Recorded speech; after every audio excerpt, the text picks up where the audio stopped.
Hola compañeros, buenas tardes. Estamos en un capítulo más del podcast Guerreros. El día de hoy estamos conformados por mis compañeros Ana García, Paola Escobar, Jorge López, Suri Flores, Jesús Cortés y su servidor Aldo Martínez. Y el tema que vamos a tratar es el de entrenamiento de fuerza y resistencia. Los paso con mi compañera Ana. Buenas tardes, les voy a hablar sobre la definición de fuerza y resistencia. La fuerza no es solo para los culturistas o está determinada solamente para la cantidad de pull-ups o push-ups que puede hacer. Y la resistencia no es solo únicamente para runners y está relacionado al tiempo que puedes correr sin parar. Cuando se trata de un rendimiento atlético, hay mucho más sobre estas disciplinas. Queremos aclarar el significado de las dos y por qué es necesario entrenar ambas para un rendimiento máximo. Para conseguir una comprensión completa sobre la fuerza y la resistencia, debemos primero descubrir el verdadero significado de estos dos términos. Fuerza. En hay tres conceptos, que es la fuerza máxima, fuerza de resistencia y fuerza de velocidad. La fuerza máxima representa la mayor fuerza posible con la que los músculos todavía pueden funcionar. Básicamente, esto significa una repetición como máximo, 1 RM, en cualquier ejercicio. Por ejemplo, los atletas como hombre fuerte necesitan alta fuerza máxima. Y la fuerza de resistencia se define como la capacidad de resistencia a las cargas de más de 30% de tu RM. Entrenar la fuerza de resistencia significa que realizas muchas repeticiones con un 30% de tu RM. Y por último, la fuerza de velocidad. Este tipo de fuerza implica la capacidad de mover el cuerpo o cualquier parte del cuerpo.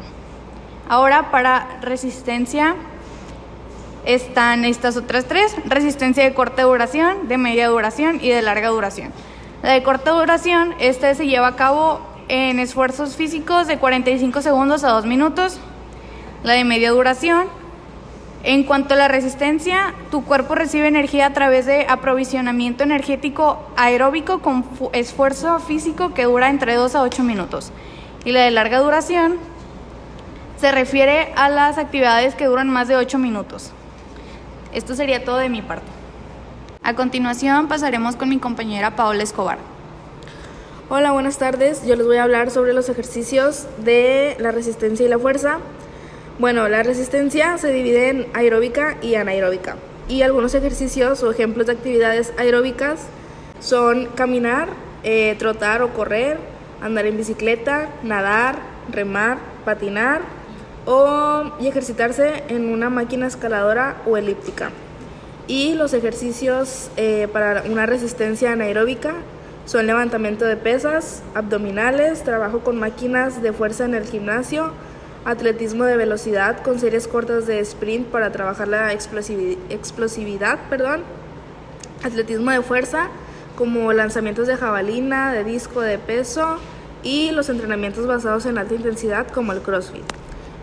Y para la fuerza, los métodos más utilizados son cargas máximas, cargas submáximas, circuitos con cargas por debajo del 50% del máximo, ejercicios isométricos, ejercicios contra movimientos o pliometría, ejercicios isocinéticos, ejercicios de electroestimulación y otros métodos como los multisaltos y los multilanzamientos. De mi parte es todo, los paso con mi compañero Jorge López. Buenas tardes, yo les voy a hablar sobre el entrenamiento de fuerza y de resistencia. El entrenamiento de fuerza utiliza la resistencia para aumentar la capacidad de una persona para ejercer fuerza. Involucra el uso de máquinas de peso libre, bandas elásticas o tubos o el propio peso de la persona. El entrenamiento de resistencia, al trabajar y entrenar el corazón, los pulmones, la resistencia cardiovascular aumenta. Esto permitirá practicar ejercicios durante un tiempo más prolongado sin cansarte demasiado. De hecho, cualquier persona que lleve a cabo un entrenamiento habitual podrá aumentar su capacidad de aguante. Estos son algunos de los ejercicios para mejorar la resistencia: caminar con rapidez, correr, bailar, andar en bicicleta, subir escaleras, en trabajo o en casa, continuamente. Por mi parte es todo, los paso con mi compañera Suri. Los principios del entrenamiento. En la preparación de cualquier deportista necesitamos ciertas herramientas que nos ayuden a aplicar los estímulos adecuados en la medida correcta y en el momento oportuno para que el deportista progrese hacia su máximo rendimiento. Estas herramientas son los principios del entrenamiento. ¿Qué son los principios del entrenamiento? Son herramientas básicas para todo entrenador. Podemos definirlos más técnicamente como leyes o reglas. ¿Para qué sirven? Los principios del entrenamiento nos permiten establecer las pautas y definir el sistema de entrenamiento de forma que tenga una lógica que permita adaptarnos al contexto complejo e incierto del deportista para progresar de manera adecuada y segura.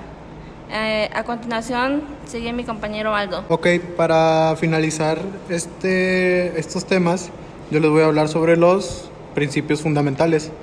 Y estos principios son el principio de la unidad funcional, principio del estímulo eficaz, principio de progresión, principio de reserva de adaptación, principio de variedad, principio de la relación carga-descanso, principio de la readaptación y continuidad, principio de la periodización, principio de individualización, principio de la especialización progresiva y la multilateralidad, principio de alternación de los componentes del entrenamiento, principio de la participación activa y consciente, principio de especificidad o modelación y el último, principio de transferencia. Esto ha sido todo de nuestra parte. Ahora, a continuación, pasaremos a nuestro compañero Jesús Cortés, que le hizo una entrevista a una entrenadora física. Bueno, para continuar en este podcast, vamos a entrevistar a una entrenadora, coach, como lo quieran llamar. Ella es Jimena Cortés Rosales. ¿Nos puedes contar al respecto sobre tu trayecto en el deporte? Pues mi trayectoria en el deporte todavía, pues yo sigo siendo atleta, pero también soy entrenadora de personas con discapacidad en el alto rendimiento y a nivel nacional. ¿En dónde laboras?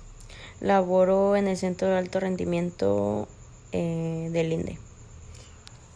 Wow, mira, voy a hacerte unas preguntas que van a consistir en tu trabajo, en tu día a día como entrenadora. Y ahí te va la primera pregunta. Son 15, Jimena, ¿sí? Sí, está bien. Ok. Primera pregunta. ¿Qué ejercicios pones en el gimnasio a tus atletas de alto rendimiento en el gimnasio en el periodo preparatorio? Pues en la preparación nos tenemos que enfocar primero en las adaptaciones que vamos a hacer, en los eventos,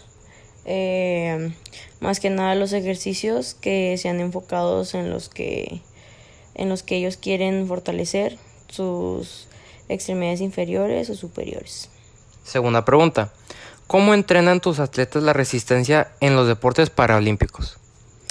Pues de diferentes maneras y dependiendo de la discapacidad.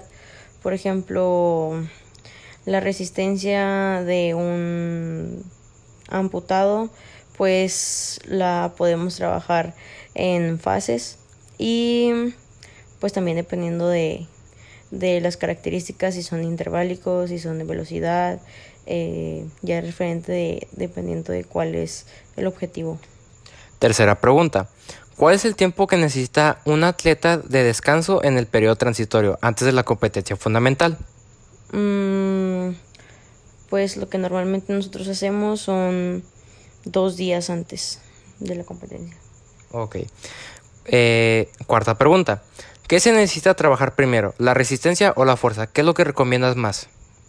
Pues en personas con discapacidad necesitamos primero controlar los movimientos que ellos tienen involuntarios, después fuerza y resistencia.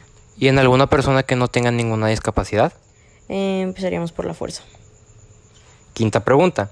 En un atleta de natación paralímpica, ¿cómo divides los entrenamientos?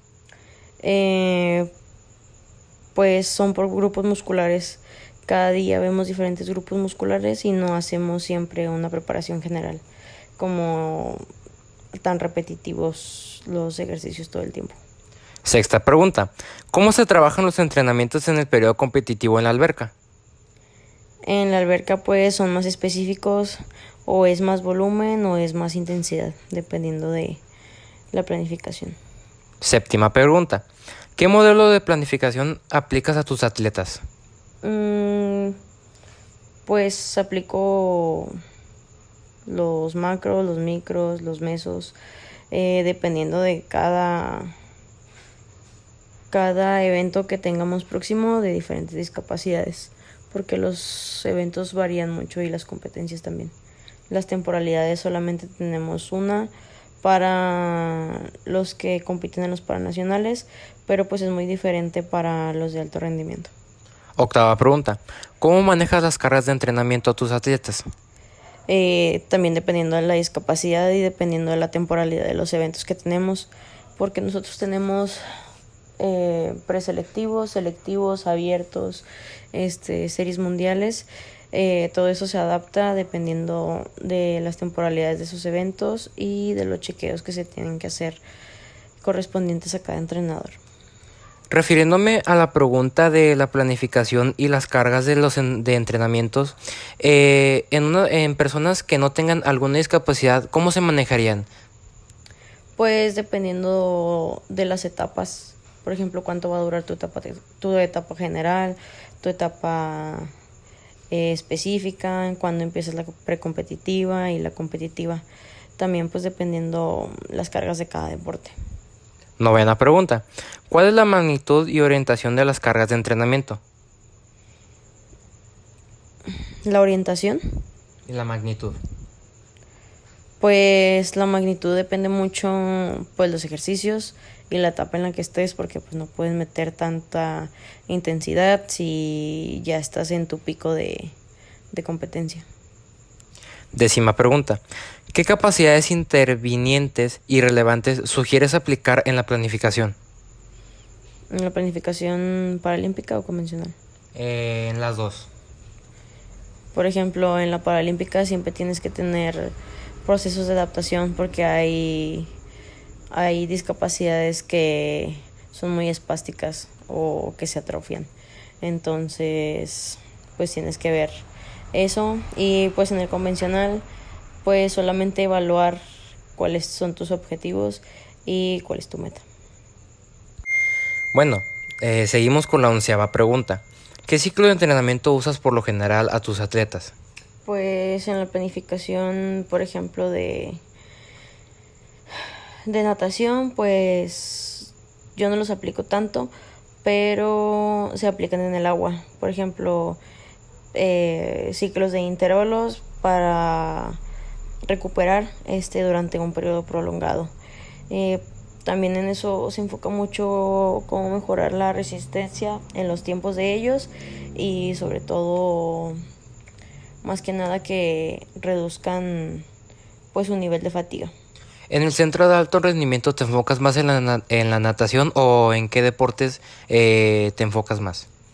Normalmente me enfoco en los deportes priorizados y en atletas priorizados, pero trabajo con los deportes más grandes que son atletismo, natación, triatlón, ciclismo, golbol y fútbol.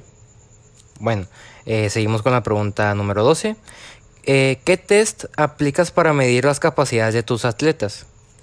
Pues utilizo test de RMs porque hay saltos, por ejemplo el CMJ, que no pueden hacer muchos, y el AVA COP sí lo utilizamos, pero pues también depende de las discapacidades, no muchos tienden a poder hacer muchos test.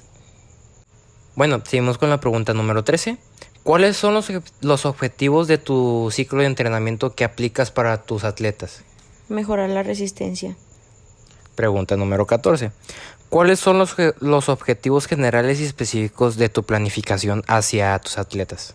El fortalecimiento de sus músculos, generar fuerza, explosividad, también dependiendo de cada deporte, porque cada deporte está enfocado en diferentes objetivos, pero pues es la principal.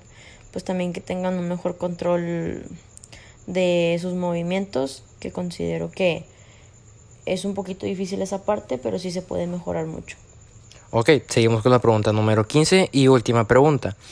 ¿Qué procedimiento utilizas para la obtención de la distribución de tiempo para la planificación y periodización para el entrenamiento de los atletas? O sea, ¿cómo distribuyes los tiempos? Pues los tiempos varían mucho, pues corresponde mucho a la discapacidad y a la temporalidad que tú tengas. Pero normalmente tratamos de seguir un tiempo en el que el atleta no esté tan fatigado o en el que sus cargas de entrenamiento no tengan un pico muy ascendiente ni muy descendiente. Ok, Jimena, muchas gracias por tu tiempo para contestar estas preguntas, pero algo que sí es un poco importante, ¿tú qué le recomendarías a las personas que van iniciando en un deporte paraolímpico, alguna motivación para los nuevos atletas de nuestro futuro? Pues más que nada motivación y disciplina. Pues también ser muy constante porque tienden a no sentirse motivados. Entonces, el primero es que no tengan miedo de experimentar cosas nuevas y que pueden salir cosas muy favorables. Ella es Jimena Cortés Rosales. Jugadora de Tigres Rugby Femenil, preparadora física de Tigres Rugby Femenil y preparadora física de personas con discapacidad. Muchas gracias, Jimena. A ti, Jesús.